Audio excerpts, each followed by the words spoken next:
All right, let's talk group project time. Okay. All right, so well, first of all, we have a quote of the day from someone very important. Uh, Science is the most reliable guide in life. I think some of you guys may have heard of this guy. Yeah, so um, yeah, so we need science, right? And science is not just about doing cool experiments like in the movies or anything, but it is about using a systematic approach to being able to show the results of, of work and experimentation and other kinds of ways of developing scientific principles as well. Okay, so let's talk about your group project. How are you going to show the results of what you put together? Okay, first off, what dates? So it's going to be these 6 dates, I believe. 6, right? Starting next week, starting a week from today. All right. So it'll be the Monday and the Tuesday. It'll be during the class times. I'll need to know. I just realized I need to know if anyone has a class conflict. Okay. So like if you have like there's a class that meets at 9:30 on Tuesdays, I need to know who is in that class so that I don't schedule you during the time that you would have to be in another class. Okay, but expect that you will probably get a time that is not super convenient. Like, so for example, if you tell me that you are in the class that starts at 9:30, that you have that other class, then I'll probably put you at 8:30 on Tuesday morning. Okay, but I'm going to make sure that it is available for you when you are available. Okay, one thing, we'll talk about that in just a moment. Okay, during our class times, and it's going to be on Microsoft Teams. So you're going to give a presentation on Microsoft Teams. Okay. So how should you be thinking about this? Okay, so think about like you are trying to get funding for a project. Okay, you need to convince your audience that your project, not only that, pardon me. So not only that your project is important, hopefully you realize the importance of your project in the first place, right? That it's important, but also that you need to convince us that you are going to put in the effort, that you've already put in the effort to adequately design what you've already designed, and that therefore we are going to help you get this project underway.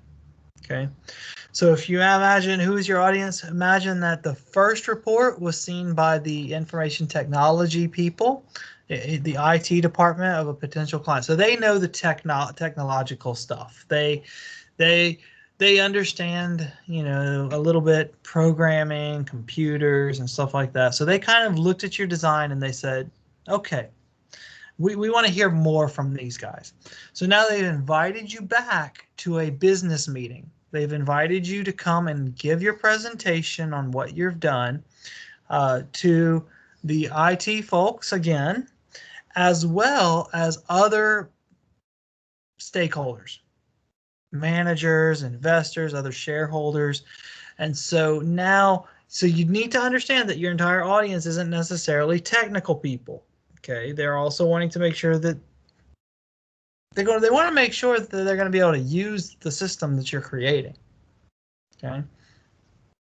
You need to answer questions like, what is the purpose of this system? Why are we creating it?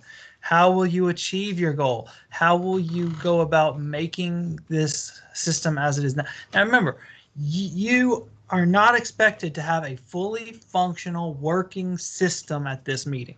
Okay. You are expected to convince us that by some deadline that we set in the future, that by some deadline that the company sets in the future, you will have a product in our hands that we can use. Okay. You need to answer the question, why should we give you money? Or in this case, in the class, it's a good grade is really what you're looking for. But why should we give this to you? Okay. All right.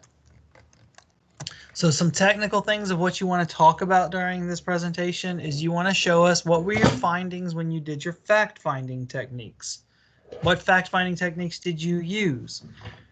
Right? How did you get from no data to data? Okay. You need to show the final ER diagram that should be modified from the original. Remember, the customer made some special requests. They made requests, the first two, like after the analysis, after the assessment of your original design, you there's a second section where the customer says, I want to have these additions. I want to make sure there were two. Hold on one moment. There's someone at the door.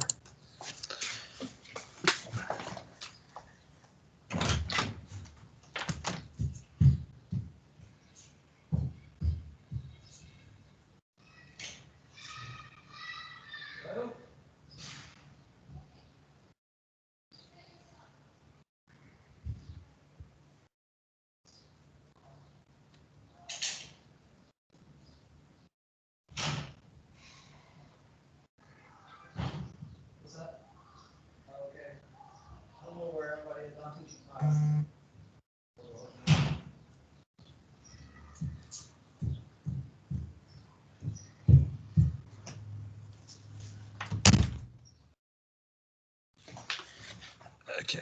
All right. So where was I? Okay. Modified ER diagram.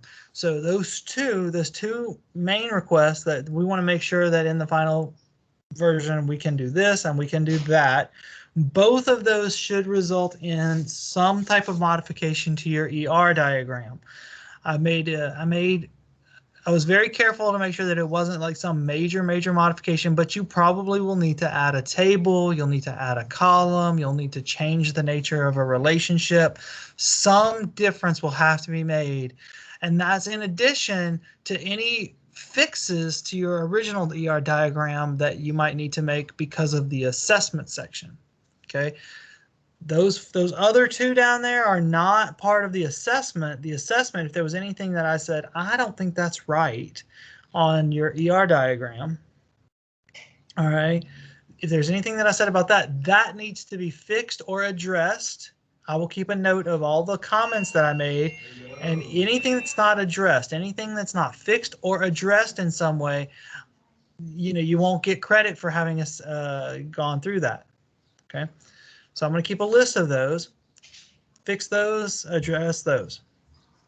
The second part, the modifications they want, the additional requirements they want, those are additional modifications to the ER diagram that you need to address as well.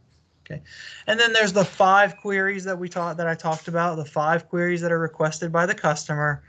You need to show me the SQL for this. I need to see that you know that this query is asking for an update. This query is asking for a select. This query is asking for whatever. And so I need to see the SQL for that.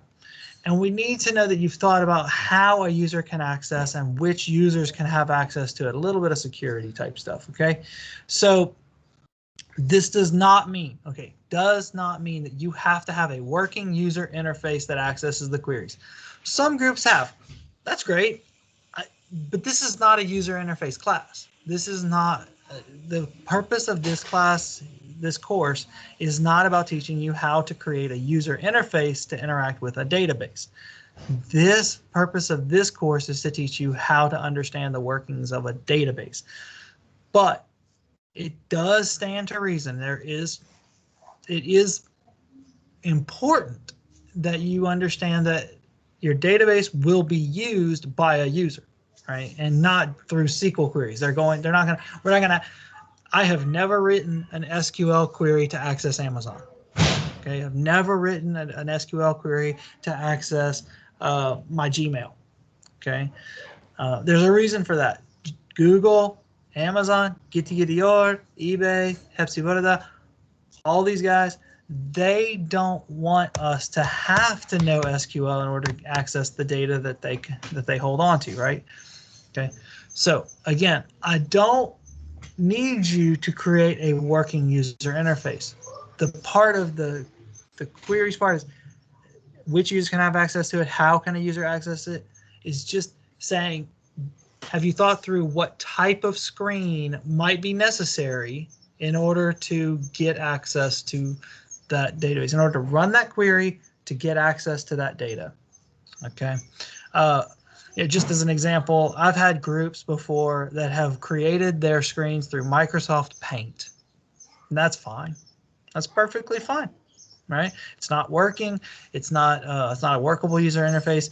It is simply kind of a general design of what it might look like. All right. Moving on. Group contribution. Everybody needs to present meaningfully. Okay, and be prepared to answer questions. If at some point, if I say, this group member doesn't seem to have substantially contributed during the presentation, I will probably ask them a question directly, right? And it may not be the easiest question in the world, okay? So be prepared to have every group member present substantially, okay? So by the way, substantially is not, I'm Joseph. This is our group. We created a university system, and John here is going to tell you about the ER diagram. And then Joseph sits down and doesn't say anything else the rest of the presentation. That would not be considered a substantial amount of contribution. Okay. I want to know that each of you has an understanding. I want to know that if this team, if we give you money to create this product, right?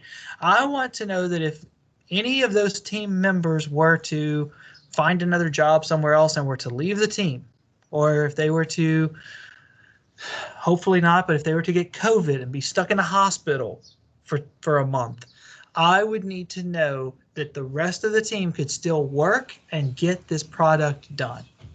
Okay, I want to make sure that your team is not so dependent on any one or two members that if something were to happen to those one or two members, we would still get our product. Okay, because I'm giving you guys a lot of money, right? I'm giving you guys a lot to be able to give me this product. I want to know that everyone on that team is committed to making sure this product happens. Okay, all right. Have slides and demo prepared and practice well in advance. Okay, make sure you have some slides, right? Don't just get up there and try to wing it, okay? All right. Some audience participation. Every one of you will be expected to attend the other group's presentations. In addition, you need to be able to contribute by asking relevant questions. Some portion of your grade. So here's the thing. If the group will have a grade for the project, but each of you will have an individual grade that will be reported on OBS. Part of your individual grade will be based on how much you participated as an audience member for the other group's projects. Okay. Every one of you, there are 23 groups in this class. That means your group and the other 22 groups all worked very hard on this project, on their particular project. And we need to give them the respect and the honor of attending their presentation, listening well to their presentation, and being able to give them valuable feedback. It's a very respectful thing for us to be able to say to our fellow students, I value you and I value what you've done, and I would hope that you would also value me and come to my presentation so that you can hear what I've done, because I've put a lot of work and effort into my project and I want to share it with the rest of the class, and I hope all of you are listening. And so in the same way, we are going to give to others what we would want them to give to us. And so we are going to We're going to give them our attention, just like we would hope they would give us their attention during our presentation. Okay. All right. It's called the golden rule. I don't know if you guys have ever heard of the golden rule. That we call it the golden rule in English. It's do to others what you would want them to do to you. Okay. And that's an important rule to live by in life. All right. All right. Practice. Practice, practice, practice. Be prepared to present. Don't make the first time that you've ever run through the slides together as a group be on the call where you give the presentation. Okay. That you want to practice well in advance because you need to expect the unexpected. Okay. If we were doing this live in a classroom setting, I would say be prepared that you don't have the right adapter for connecting to the projector. All right, that's happened before. Be prepared that the electricity might go out. That has happened before, and that could happen for some of you here as well. Right? Be prepared that. I mean, there are some things that if it happens, we'll just have to. Your group just won't be able to go. Right? Like stuff like if the internet goes out, or if. I don't know what else, right? But there could be stuff that could just happen and could really kill the whole presentation. But be prepared that some stuff might not go exactly as according to plan. All right. But more than anything, and I know I know some of you are like, man, this is sounding way more work than it is. Please, I hope that it's not. I hope that you know that you've worked really hard on this project. I hope that you have a lot of pride in what you have put your time and effort into. And I hope that you see the value in what you have created. You have created something here that, maybe it won't, I keep using the university system as an example, maybe it won't be picked up by Octanese. All right, maybe so for those of you who have a student grade system, right, maybe it won't be picked up by Octanese and said, oh, this is so much better than OBS. We need to use this from now on. Maybe that won't happen, but there still is value in what you've worked on. All right, you have done a lot to be able to get to where you are, and I want you to have fun showing it off. Show off what you've done so that we can celebrate with you about one, that it's over, right? But two, that you've put a lot of effort into this, and I want you to show us that. I want you to show how proud you are of what you've accomplished. Okay. So one other thing here, I said right here, that expect the unexpected, that groups will be ordered randomly. If we have a volunteer to go first, I'll take it. Somebody says, hey, our group's ready, we want to go first. You can have that slot. I'm sure nobody else is going to argue with you. Okay. And sometimes it's just nice to get it over with. Right. There will be understanding given for those groups who go earlier because you will not have had as much time to prepare. Okay. So because you will not have had as much time to prepare, you will not be expected to give as nice of a presentation as other groups.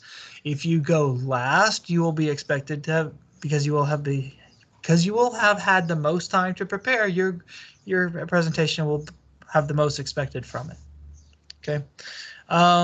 One other thing I didn't put in the slide here, I maybe should add it.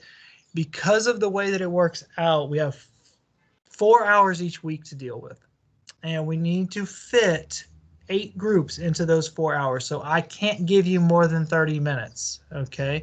I may even try to put a timer up or announce when time is running out or something like that, but 30 minutes, and that includes question and answer time. Okay. So if you're a group, there's 4 hours, 8 groups, half an hour each. Okay. 30 minutes is all that I can give you. That includes question and answer time. So what I would suggest is you prepare 20 minutes of a presentation. It always goes a little bit over. If you prepare 20 minutes, it'll go 22, 23 at least. Okay. But prepare a 20-minute presentation and then expect about 5 minutes or so worth of question and answer. Okay. So that's how we'll do that. Let's see what else. Oh, groups will be ordered randomly. Monday afternoon, 1:30 we'll get here. I will, if I don't have any volunteers, I will run a random number generator that will choose one of the groups. And if that group says we're not here, we're not ready to present or whatever, it will be considered as a day late. Okay, it will be, then you will be the first group to go the next day. Okay. And then if you still don't go on day 2, then it will be considered 2 days late on the 3rd day.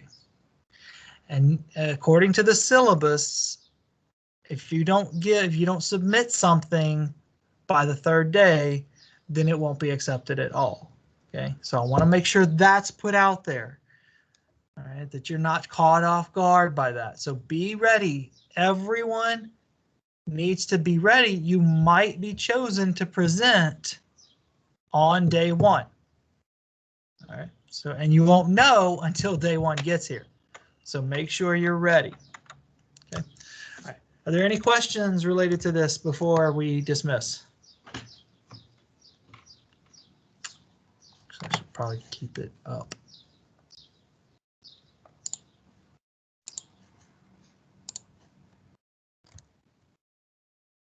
Any questions?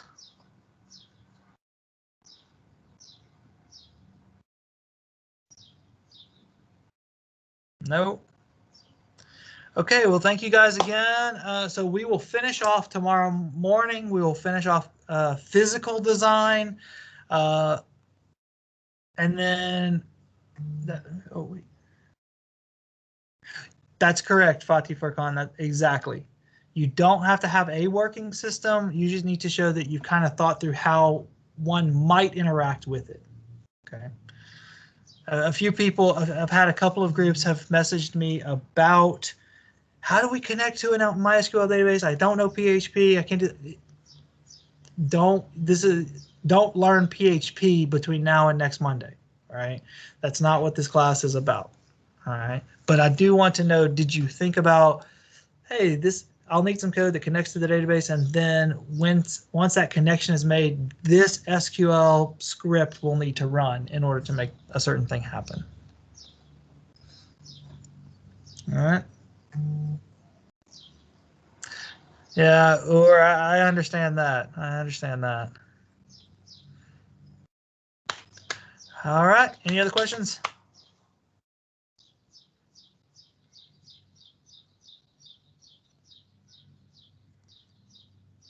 Okay. Well, we'll call it a day there. I will see you guys tomorrow morning, bright and early, and have a good evening. Enjoy the time out. Enjoy the lockdown. The weekday lockdown is over. All right, so enjoy the time in the sun before the sun goes down, guys. All right, have a good evening.